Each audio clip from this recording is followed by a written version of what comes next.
2월 마지막 주입니다.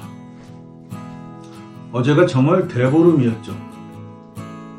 옛날부터 대보름날 여러가지 민속 행사들이 있었어요.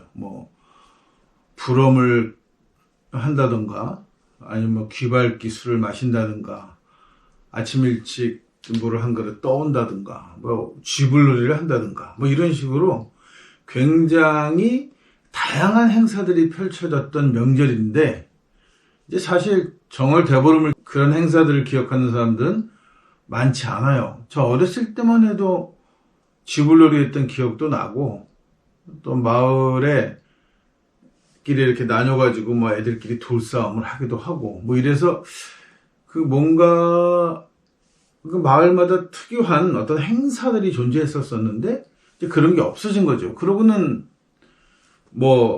느닷없이 축제 같은 게 지방에서 생기면서 하다못해 별 희한한 이름의 축제들이 무슨 고추 축제, 마늘 축제, 하여튼 이런 특산물들을 가진 축제들까지 만들어가지고 사실상 가보면 장사꾼들만 잔뜩 몰려있는 거죠.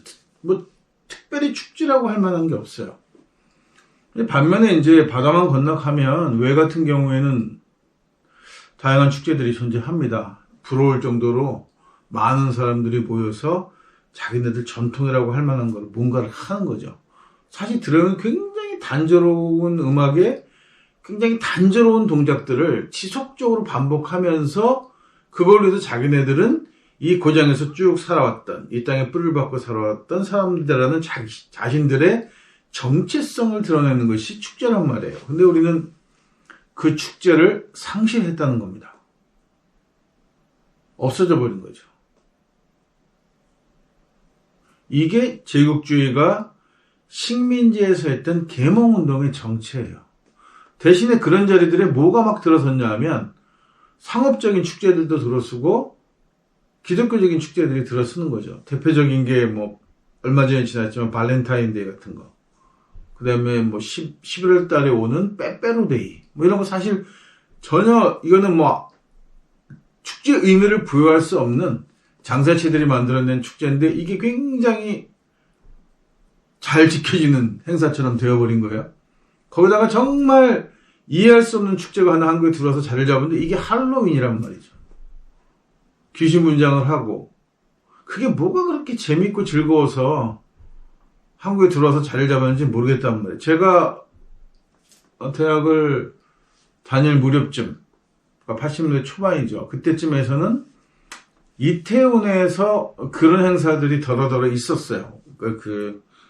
국내에 살고 있는 외국인들이나 혹은 주한미군들 중심으로 할로윈 문화들. 그게 그렇게 부러웠을까? 그래서 그거를 기어이 지금 보면은 어린이집부터 초등학교까지 할로윈 때 뭐를 안 하면 이상해요. 그러니까 아이들한테는 어려서부터 그 할로윈이라고 하는 축제가 굉장히 대단하게 인상적으로 그 중요한 축제처럼 자리가 잡게 되는 거죠.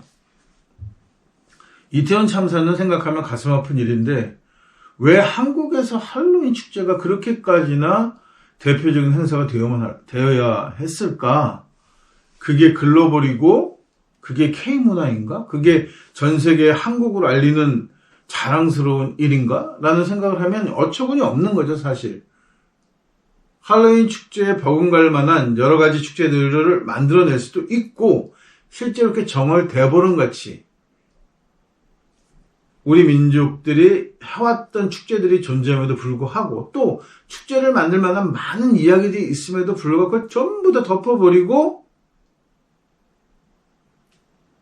책상머리에 앉아있는 공무원들 머리에서 나온 일률천편적인 행사들이 그냥 예산 얼마에 얼마 띄워먹고 내 주머니에 얼마 들어오고는 이런 종류의 행사들만 남아있는, 행사가 남은 거죠. 그냥 축제라고 부를 수 없는 거예요. 모두가 다 참여해서 즐거운 마음이 없으면 축제라고 하는 게 아닌 거죠. 그러니까 그냥 지방축제에서 제일 잘 되는 게 어떤 특별한 행사가 아니라 야시장인 거예요. 먹는 장사죠. 이 이권을 가지고 정말 시끌벅적합니다. 여러 단체들에서. 제가 황토공망을 하면서 아산에도 몇 년 살았어요. 아산은 4월달에 충무공 축제를 하죠. 그래서 거기에 황토 염색 체험을 하는 걸로 해서 황토 공방 자격으로 몇 년간 아산 축제에 참여한 적이 있었어요. 물론 그런 축제들을 자리를 잡으려고 충무공 이순신이라는 인물을 중심으로 새로운 축제를 만들려고 노력하고 자리 잡기 위해서 많은 애를 쓰는 것도 사실이에요. 그런데 그 와중에 사실 핵심을 많이 놓치고 있다는 거죠. 왜 축제를 해야 하는지, 그리고 이 축제에서 무엇을 살려내야 하는지, 얼마나 많은 사람들이 동참하는 축제가 될 것인지 이런 거에 대한 고민은 없이 그냥 다른 지방에서 하던 행사나 아니면 외국에서 나가보고 뭐 그렇다고 몇 가지를 따다가 꾸역꾸역 이렇게 대충대충 꾸려가지고 만든 축제를 몇 년째 하더라는 거예요. 별 변화가 없어요. 재미가 없죠. 가봐야. 저도 황토 염색했지만 뭐 재미있겠어요. 염색하는 게. 다양한 구경거리, 다양한 체험거리가 있어야 한다는 건 굉장히 중요한 건데, 전체 축제에 참가해서 한 가지 행동을 할 수 있는 축제를 하는 것은 그게 사실 진정한 축제라는 의미라는 거죠. 외가 나가면 그런 축제들이 제법 많아요.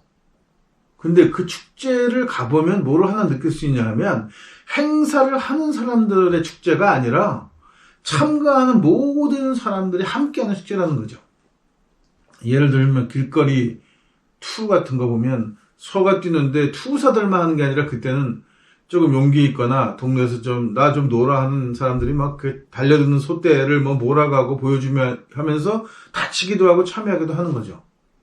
토마토 축제를 가면 사람들이 토마토를 정신하고 정신이 없단 말이에요. 뭐 전체가 옷을 버려가면서 그냥 그 도시 전체가 토마토를 던져대는 거죠. 우리 한국에서 그런 축제가 있느냐는 거예요.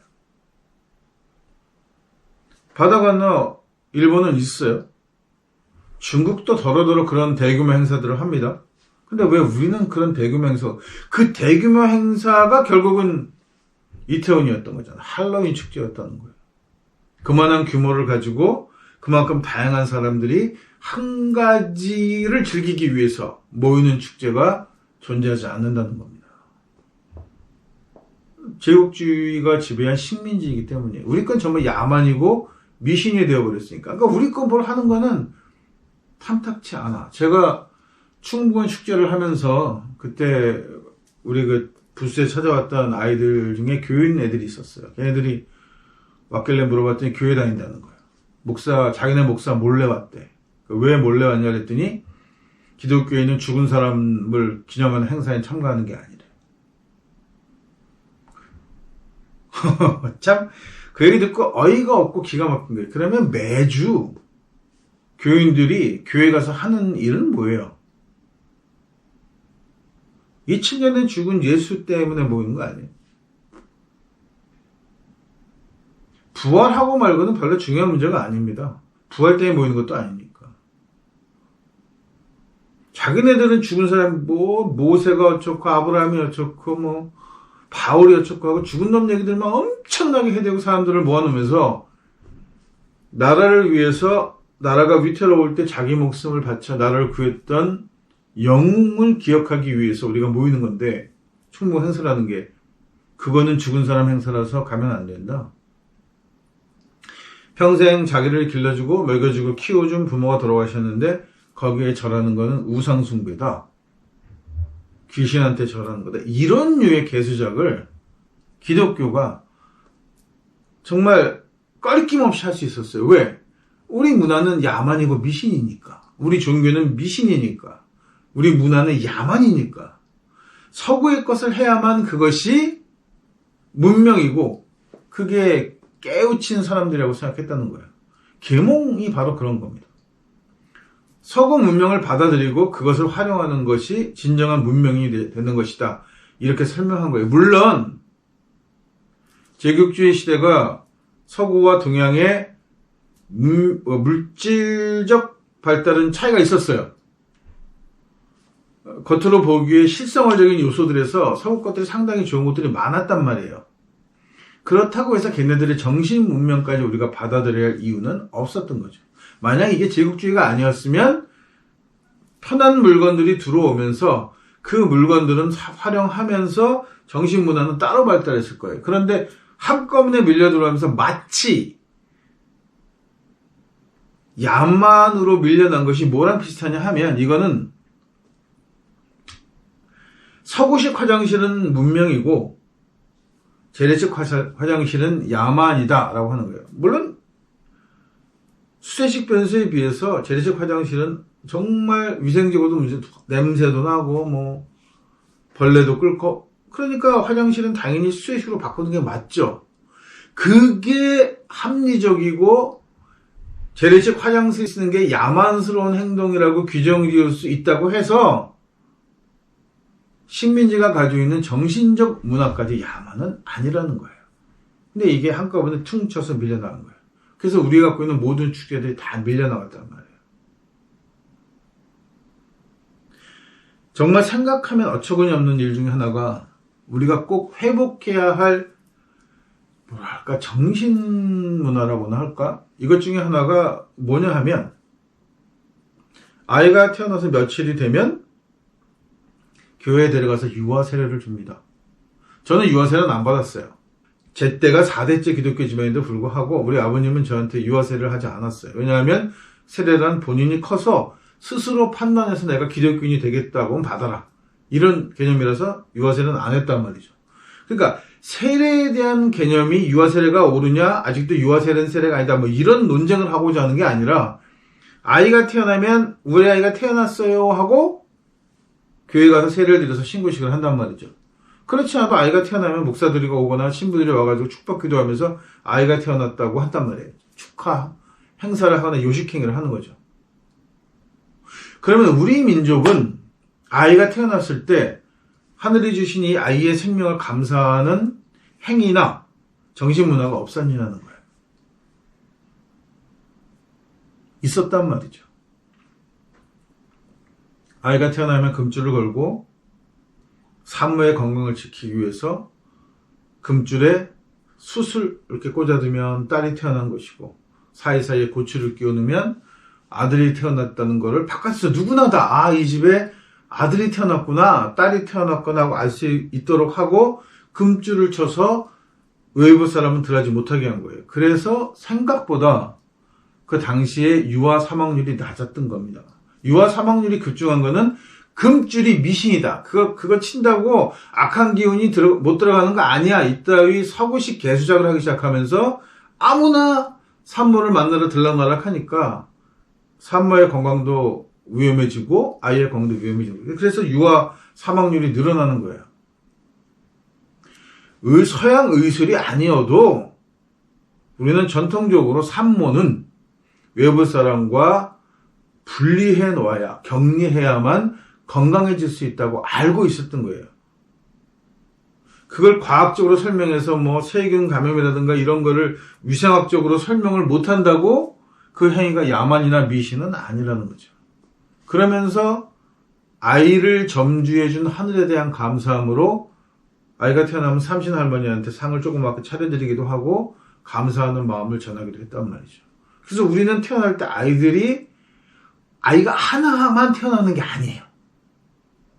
이게 한국인들이 갖고 있는, 이 동양에서 갖고 있는 정말 인간을 어떻게 이해하느냐는 핵심이 들어있는 부분인데, 그래서 여자아이가 태어나면 뭐 붉은색 실을, 남자가 아이가 태어나면 파란색 신을 묶어주는데 원래 그 두 실은 한 쌍이라서 나중에 자기 짝을 찾아 만나게 된다라고 하는, 가정을 꾸려내고 가정을 통해서 또 다른 세대가 태어나는 것을 굉장히 중요하게 생각했던 문화였다는 거예요.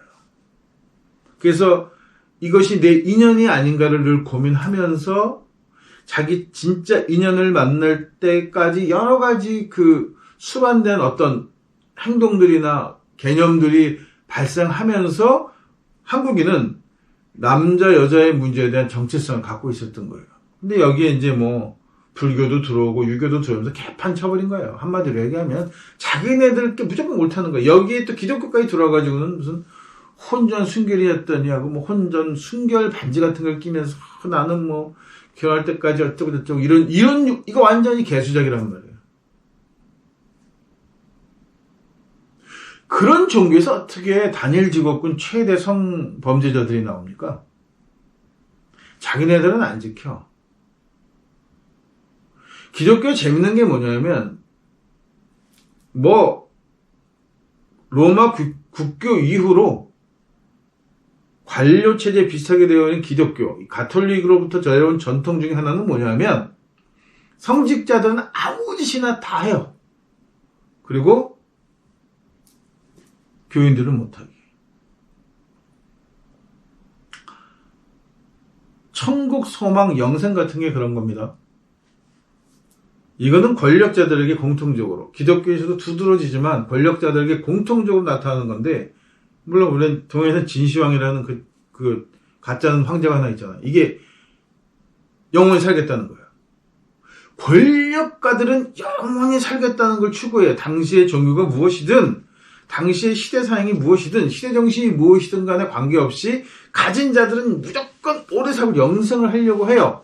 그러고 신분이나 계급으로 어려워진 사람들에게는 이번 생이 아닌 다음 생에는 더 좋은 신분으로 태어날 수 있어라고 하는 계획을 한단 말이죠. 정말 다음 생에 윤회를 그렇게 중요하게 생각했다면 가진 자들이 영생을 꿈꾸지 말아야죠. 그리고 오래 사는 걸 박수 쳐주면서 이게 굉장히 이율배반적인 개념이란 말이에요. 식민지에서는 제국주의적인 사고방식과 식민지 전통이 이렇게 이율배반적으로 작동을 합니다. 그러면 우리는 무엇을 옳다고 생각하고 무엇을 살려내야 하겠냐는 거죠.